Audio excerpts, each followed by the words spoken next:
प्रणाम। विजय भारत।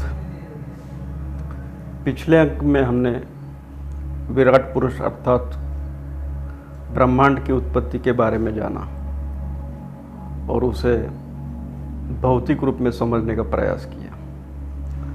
इसी प्रक्रिया को यदि हम विरुद्ध दिशा में लेके जाए तो उसे प्रलय कहते हैं। ग्रंथों अनुसार 4 प्रकार के प्रलय होते हैं: नित्य प्रलय, नैमित्तिक प्रलय, प्राकृतिक प्रलय और आत्यंतिक प्रलय। जैसे ब्रह्मांड की उत्पत्ति है, स्थिति है, उसी प्रकार लय भी है। इसी लय को प्रलय कहते हैं। क्रमशः 2 प्रलय, नित्य और नैमित्तिक, ये पृथ्वी और सृष्टि के बारे में है, और प्राकृतिक और आत्यंतिक प्रलय, इनका संबंध ब्रह्मांड से लगाया जाता है। नित्य प्रलय जो होता है वो मानवीय गणना अनुसार 2 से 2500 वर्षों के पश्चात आता है। हमारे सत्ययुग, त्रेता, द्वापर तथा कलयुग, इन्हीं प्रलय स्वरूप से इनकी शुरुआत हुई है। नित्य प्रलय के लिए तत्कालिक घटक और घटना ये संबंधित रहते हैं। नित्य प्रलय में जीव ये पूर्णतः नष्ट नहीं होते, परंतु उनमें बहुतांश परिवर्तन होता है। नित्य प्रलय में उपासना पद्धति और मान्यता ये विशेष रूप से बदल स्वरूप में आते हैं। नित्य प्रलय में उस समय के विश्व संख्या उस समय के अनुपात में कम होती है। अगर उदाहरण में देखा जाए तो रोमन साम्राज्य का पतन 2-2.5 हजार साल पहले भारतीय जीवन व्यवस्था में हुए बदल ये समझे जा सकते हैं। जैसे कि 2000 साल पूर्व भारतीय समाज में मूर्ति पूजन ये चलन प्रचलित नहीं था, परंतु कालानुरूप उपासना पद्धति में बदल हुए और ये नया चलन प्रचलित हुआ। वर्तमान समय जो है यह नित्य प्रलय का संक्रमणी हो सकता है।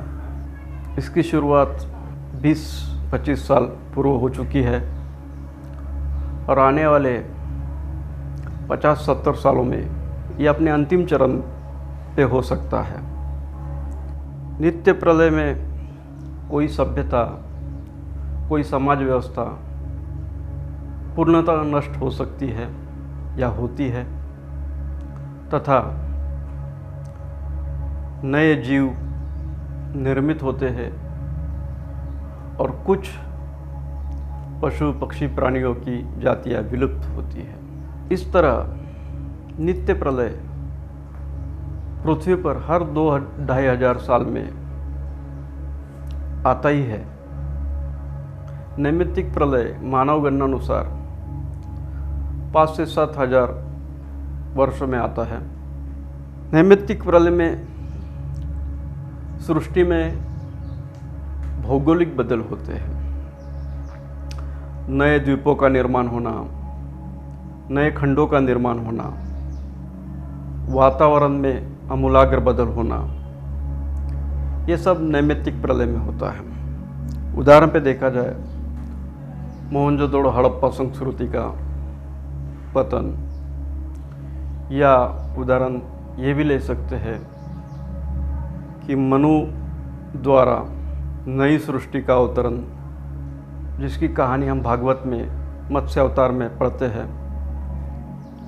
चूँकि यहूदी सभ्यता भी प्राचीन सभ्यताओं में से एक है, यहूदियों में भी इसी स्वरूप की कहानी है जिसे वो नोवा का अवतरण कहते हैं। नैमित्तिक प्रलय के उदाहरण स्वरूप विश्व की माया सभ्यता, इजिप्ट के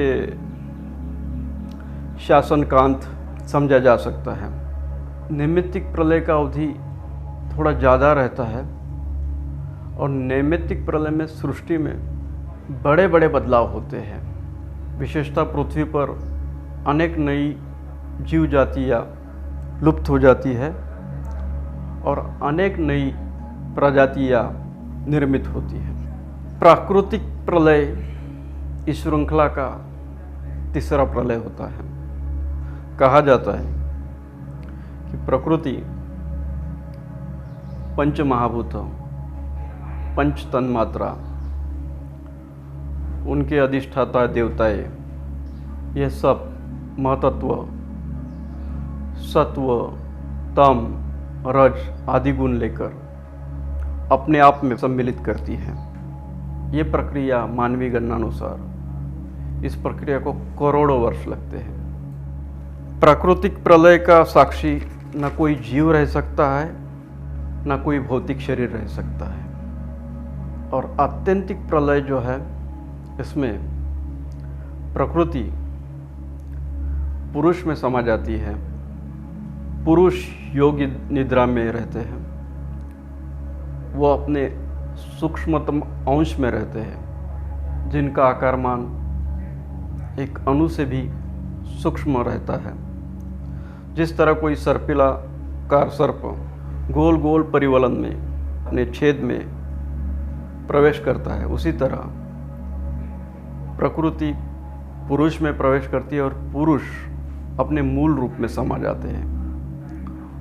और ब्रह्मांड जो सूक्ष्मतम अंश में शेष था, वो भी अपने मूल तत्वों में सम्मिलित होता है। इस तरह के ये चार प्रलय होते हैं। परमपिता परमेश्वर द्वारा विराट पुरुष की निर्मित होना, इसे हम सर्ग कहते हैं।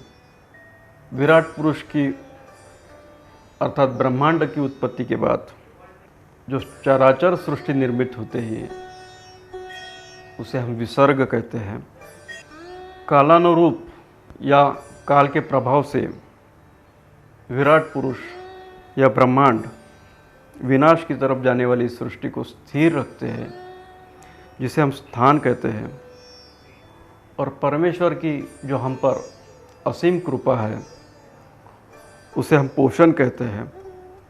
यह पोषण होते हुए जो शुद्ध धर्माचरण होता है, जिसे हम मनवंतर कहते हैं, और जो इच्छा वासना जीव को कर्म के बंधन में व्यस्त करती है, उसे हम उति कहते हैं।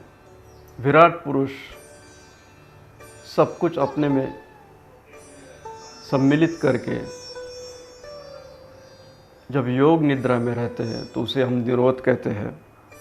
जीव जब कर्म भाव, भोक्तृत्व और अनात्मा भाव का त्याग करके अपने वास्तविक स्वरूप अर्थात परमात्मा स्वरूप या आत्म स्वरूप में जब स्थिर होता है, तो उसे हम मुक्ति, मोक्ष, अरबी जगत में उसे निजात, पश्चिमी देशों में उसे सल्वेशन कहते हैं। और ये चराचर सृष्टि, ब्रह्मांड, जिस तत्व का आधार लेके, उसे हम परमात्मा कहते हैं। अब हम प्राकृत सृष्टि का वर्णन किया है, उसे थोड़ा समझते हैं। सत्वगुण में विषमता आने के बाद जो सृष्टि निर्माण हुई, उसे पहली सृष्टि कहा जाता है, जिसे हम महत्त्व कहते हैं। महत्वत्व से अहंकार की निर्मित हुई, जिसमें पंच महाभूत, ज्ञानेंद्रिय, कर्मेंद्रिय, इनकी उत्पत्ति हुई, उसे हम दूसरी सृष्टि कहते हैं। तीसरी सृष्टि को भूत सर्ग कहा जाता है, जिसमें पंच तन्मात्राओं की उत्पत्ति हुई। चौथी सृष्टि में इंद्रिय, ज्ञान तथा क्रिया की उत्पत्ति हुई। पांचवी सृष्टि में सात्विक अहंकार से देवताओं की और मन की निर्मित हुई। छठी सृष्टि में तामिस्त्र, अंधतामिस्त्र, तम, मोह महामोह ऐसे विकार उत्पन्न हुए जो जीव के बुद्धि पे आवरण डालते हैं। सातवीं सृष्टि वनस्पतियों की निर्माण हुई। वनस्पतियों की सृष्टि में ज्ञान शक्ति नहीं होती, उनमें केवल स्पर्श ज्ञान होता है। आठवीं सृष्टि पशु तथा पक्षियों की निर्मित हुई। इनमें तमोगुण अधिक प्रकार का होता है तथा इनमें विचार शक्ति नहीं होती। नौवीं सृष्टि मनुष्य की है। मनुष्य ये कर्मपरायण होते हैं, विशेषता उनके ऊपर रजोगुण का प्रभाव अधिक होता है। बहुतांश मनुष्य विषयों में सुख मानते हैं। ये एक प्रकार की वैकृत सृष्टि है। 10वीं सृष्टि में जो कौमार सर्ग है, इसमें 4 सनत कुमारों की उत्पत्ति हुई। इनमें प्राकृत और वैकृत ये भाव है। ये सृष्टि देवताओं की, पितरों की, असुरों की, गंधर्वों की, सिद्ध, चरण, भूत, प्रेत, पिशाच, किन्नर इनकी होती है। ब्रह्मदेव द्वारा अर्थात रजोगुण से जो सृष्टि का विस्तार हुआ, उसमें सर्वप्रथम अंधकार, अविद्या, मोह, द्वेष और अभिनिवेश था। उसके पश्चात रुद्र की निर्मित हुई। रुद्र को सृष्टि का महादेव कहा जाता है। रुद्र महादेव 11 स्थानों में संस्थापित है। उसमें हृदय, इंद्रिय, प्राण, वायु, आकाश, अग्नि, जल, पृथ्वी, सूर्य, चंद्र तथा तप है। जिस तरह रुद्र एक पुरुष की प्रतिकृति है, तो पुरुष के साथ प्रकृति अनिवार्य है। रुद्र की 11 प्रकृतियाँ मानी गई हैं, जिनका युगल रूप में विस्तारण यह है। प्रथम मन्युधि, द्वितीय महिनस उष्णा, तृतीय शिव नियुत, चतुर्थ उग्ररेता इला, पंचम काल इरावती, छठवीं धुरुतव्रत दीक्षा, सातवीं मन वृत्ति, आठवीं महान उमा, नौवीं ऋतध्वज सर्पी, 10वीं भव अंबिका और 11वीं वामदेव सुधा। इस तरह 11 रुद्र और 11 रुद्राणियों को अपने अपने स्थानों पे स्थानांतरित किया गया। इस पश्चात ब्रह्मदेव ने 9 ऋषियों की निर्मित की। वो 9 ऋषियों के युगल इस प्रकार थे: मरीचि, कला, अत्रि, अनुसया, अंगिरथ, श्रद्धा, पुलत्स्य, हविर्भू, पुलह, गति, प्रतु, प्रिया, भृगु, ख्याति, वशिष्ठ, अरुंधति और 9वीं दक्ष, प्रसूति। ब्रह्मदेव पुत्र नारद, जिन्हें ब्रह्मचारी और त्रिकालदर्शी माना जाता है। इसी प्रकार 4 वेदों की निर्मित हुई।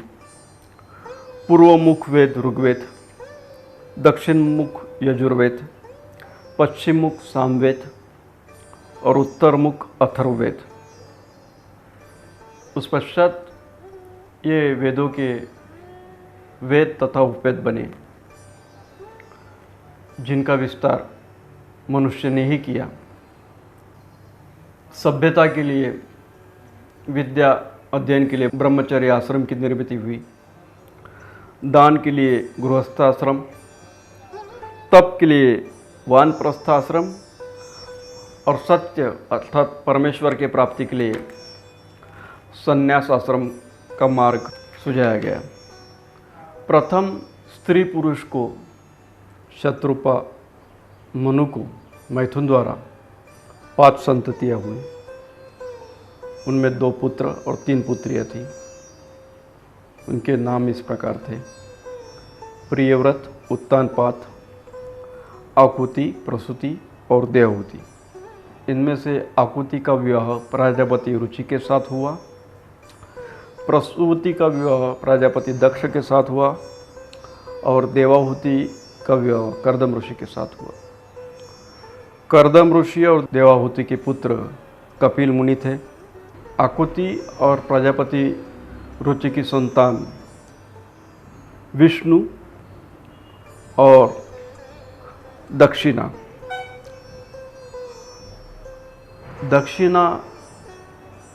का विवाह यज्ञ भगवान से हुआ, जिनमें से अशी, तोष, प्रतोष, विभु, संतोष, भद्र, शांति, स्वर्ण, लस्पति, ईष्म, सुदेव, रोचन ये संतान प्राप्त हुए।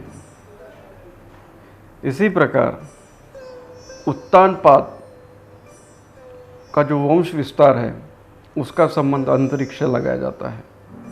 इस वंश विस्तार के यदि हम नामों पर विशेष ध्यान दें तो ये समझना थोड़ा सरल होता है। जैसे कि उत्तानपाद की 2 पत्नियां थीं, सुनीति और सुरुचि। उत्तानपाद और सुनीति के संतान थे ध्रुव और उत्तानपाद सुरुचि के संतान थे उत्तम। ध्रुव का विवाह प्रजापति शिशुमार के कन्या के साथ हुआ, जिसका नाम था भ्रमी। उसी से कल्प अथवा वत्सर की निर्मिति हुई। और ध्रुव का दूसरा विवाह वायुपुत्री इला के साथ हुआ, जिससे उत्कल और एक कन्या प्राप्त हुई। वत्सर के 5 पुत्र थे। इनमें से प्रथम पुत्र पुष्पान का विवाह प्रभा के साथ और दूसरा विवाह दोषा के साथ हुआ। इनकी संतान को दिन, प्रभात, मध्याह्न और शाम कहा जाता है और दोषा के संतान को प्रदोष, मध्यरात्र और विष्ट अर्थात प्रभात के पूर्व का समय। विष्ट का विवाह पुष्करणी के साथ हुआ, जिससे सूर्य की निर्मिति हुई। और विष्ट का विवाह आकुति के साथ हुआ, जिससे चक्षु और मनु की निर्मिति हुई। इस प्रकार उत्तानपाद के वंश का विस्तार का संबंध अंतरिक्ष से लगाया जाता है। मनुपुत्री प्रसूति और प्रजापति दक्ष, इन्हें 16 कन्या प्राप्त हुई। 16 में से प्रजापति दक्ष ने 13 का विवाह धर्म के साथ किया, 1 का विवाह अग्नि के साथ, 1 का विवाह पितृ के साथ और 1 का विवाह शंकर के साथ किया। अब हम इन नामों को ध्यान से सुने और इनका संदर्भ लगाने का प्रयत्न करें। ये स्वभाव के विवरण जैसे लगते हैं। जैसे कि धर्म को अगर कहा जाए तो धर्म का अर्थ होता है अस्तित्व। धर्म और जब श्रद्धा साथ हो तो उनसे जो अपत्य होता है वो शुभ होता है। धर्म और मैत्री का अपत्य प्रसाद होता है। दया और धर्म से उत्पत्ति अभय की होती है। शांति और धर्म से उत्पत्ति सुख की होती है। तुष्टि और धर्म की संतान आनंद है। पुष्टि और धर्म, इससे अहंकार निर्माण होता है। क्रिया और धर्म से योग निर्माण होता है। उन्नति और धर्म का फल है गर्व। बुद्धि और धर्म का फल है अर्थ। मेधा और धर्म साथ हो तो स्मृति प्राप्त होती है। तितिक्षा और धर्म से क्षेम की प्राप्ति होती है। रि और धर्म से प्रश्रय या अपत्य प्राप्त होता है। और अंत में मूर्ति और धर्म से नर नारायण की उत्पत्ति होती है। इसी प्रकार अग्नि और स्वाहा से पावक, पवमान और शुचि इनकी प्राप्ति होती है। पितृ और स्वधा इनसे धारिणी और वैना इनकी प्राप्ति होती है। और शंकर और सती इनकी बहुत सी दंत कथाएँ प्रचलित हुई। तर्क द्वारा अगर हम उत्तानपाद का वंश विस्तार समझे, ऐसा प्रतीत होता है शिशुमार चक्र ये ब्रह्मांड का भ्रमण का केंद्र है और ब्रह्मांड के भ्रमण केंद्र पास जो ध्रुव है वो स्थिर है और उसी की कालगणना में अपने आकाश गंगा के भ्रमण का आधार है। मनुपुत्र महाराज प्रियव्रत के वंश के विस्तार के बारे में समझेंगे। मनुपुत्र प्रियव्रत ने इस पृथ्वी को 7 द्वीपों में रूपांतरित किया। जम्बू, प्लक्ष, शाल्मली, कुश, क्रौंच, शाक और पुष्कर ये उन द्वीपों के नाम हैं। प्रियव्रत को 7 संतान थे। उन 7 संतानों को एक एक द्वीप का अधिकार दिया गया। जैसा जम्बू द्वीप का अधिकार उनके ज्येष्ठ पुत्र अग्निद्र को दिया गया, प्लक्ष द्वीप का अधिकार इद्मजिन्न को, शाल्मली का यज्ञबाहु को, कुश का हिरण्यरेता को, क्रौंच का धृतपृष्ठ को, शाक का मेघातीर्थी को और पुष्कर का वित्तिहोत्र को।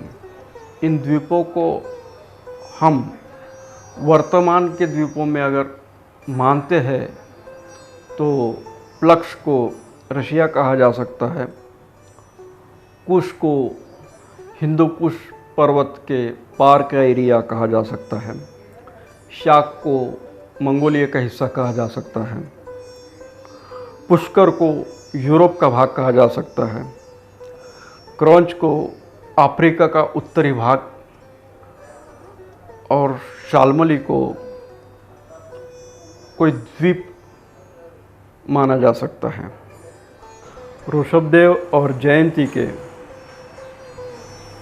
कई पुत्र हुए। उनमें से प्रमुख उनके नाम ये हैं: भारत, कुशावर्त, इलावर्त, ब्रह्मावर्त, मलय, केतु, भद्रसेन, इंद्रस्पृक, विदर्भ, किकट।